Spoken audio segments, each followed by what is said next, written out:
ছেলেকে বলবেন লালবাতি গাড়ি যেন ব্যবহার না করে। ভরা জনসভা থেকে হরিরাম সিংকে সতর্কবার্তা মমতার। জামুরিয়া বিধানসভা কেন্দ্রের তৃণমূল প্রার্থী হরিরাম সিংকে ভোট দিন, কিন্তু হরিরামকে আমি অনুরোধ করব তোমার ছেলে যেন লালবাতি গাড়ি ব্যবহার না করে। আমি সতর্ক করে গেলাম। ভরা জনসভা থেকে তৃণমূল প্রার্থীকে এমনই বার্তা দিলেন তৃণমূল নেত্রী মমতা বন্দ্যোপাধ্যায়। প্রসঙ্গত জামুরিয়া বিধানসভা কেন্দ্রের তৃণমূল মনোনীত প্রার্থী হরিরাম সিং, যার ছেলে প্রেমপাল সিং বিভিন্ন সময় বিভিন্ন ক্ষেত্রে বহুবার বিতর্কে নাম জড়িয়েছেন। এই প্রেমপাল সিংয়ের কখনো বাজারের মধ্যেখানে হুটার বাজিয়ে পরিবার নিয়ে বাজার ঘোরা, কখনো আবার একাধিক বিলাসবহুল গাড়ি নিয়ে এলাকায় ঘুরে বেড়ানো, কখনো আবার তার মুখ থেকে উঠে এসেছে মঞ্চে আমি বানাই এমনও মন্তব্য। তাছাড়াও বোর্ড লাগানো গাড়ি ব্যবহার নিত্য নৈমিত্তিক ব্যবহার হয়ে দাঁড়িয়েছে। আর বিধায়ক পুত্রের এই কর্মকাণ্ডে অতিষ্ঠ হয়ে পড়েছিল এলাকার সাধারণ মানুষ থেকে শুরু করে বিরোধী দলগুলো। এ নিয়ে বহুবার প্রতিবাদ হয়েছে। তার পাশাপাশি সংবাদ শিরোনামে জায়গা করে নিয়েছে বিধায়ক পুত্রের এমন কর্মকাণ্ড। তারপরেও কমেনি দম্ভ।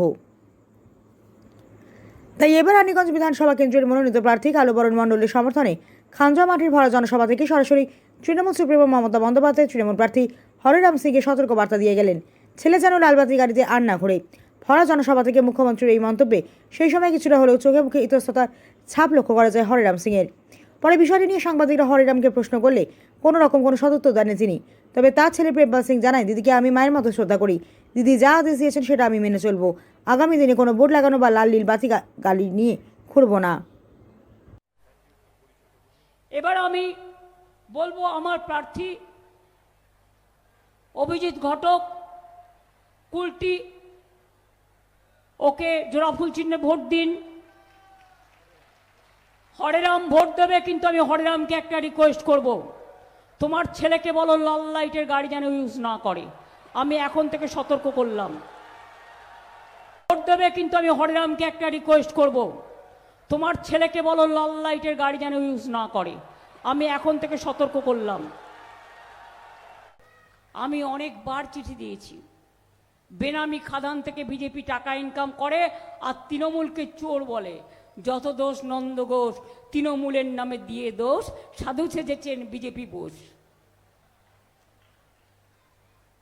সবচেয়ে বড় ডাকাত, সবচেয়ে বড় দাঙ্গাকারী, সবচেয়ে বড় স্বৈরাচারী, সবচেয়ে বেশি দুরাচারী, সবচেয়ে বেশি অত্যাচারী, বুলডোজারের দল, দাঙ্গা করার দল, ভোটার লিস্টের নাম কাটার দল।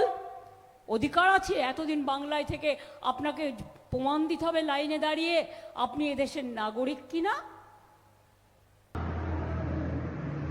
আমাদের শ্রদ্ধেয় মাননীয় মুখ্যমন্ত্রী মমতা ব্যানার্জি আজ আমাদের রানীগঞ্জের কোনো এলাকায় এসেছিলেন এবং তিনি আমাদের সদ্য প্রাক্তন বিধায়ক মাননীয় শ্রীযুক্ত হরিরাম সিং মহাশয়ের পুত্রকে নিয়ে কিছুটা সাবধানবাণী শুনিয়েছেন। সেটা আমি শুনলাম, জানলাম। দেখুন, জামুরিয়া খুবই শান্তপ্রবণ এরিয়া এবং জামুরিয়াতে ঠিক কী বলবো আপনাকে, এখানে আমরা কখনো কোনো বিশৃঙ্খলা শুনিনি বা দেখিনি।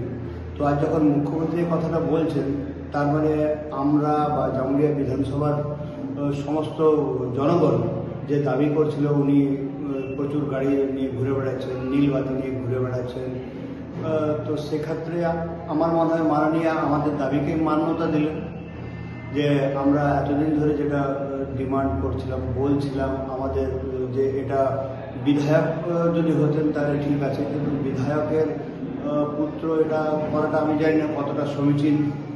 আমাদের পশ্চিমবঙ্গের আইন তো আবার আমাদের দেশের থেকে একটু আলাদা, তো হয়তো সেক্ষেত্রে হতেও পারে। তো যাই হোক, আমাদের বলার বক্তব্য একটাই যে আজ মাননীয় আমাদের দাবিকে মান্যতা দিলেন এবং আমাদের সদ্য প্রাক্তন বিধায়কের যদি শুভবুদ্ধির উদয় হয় তাহলে মনে হয় ভালো হবে।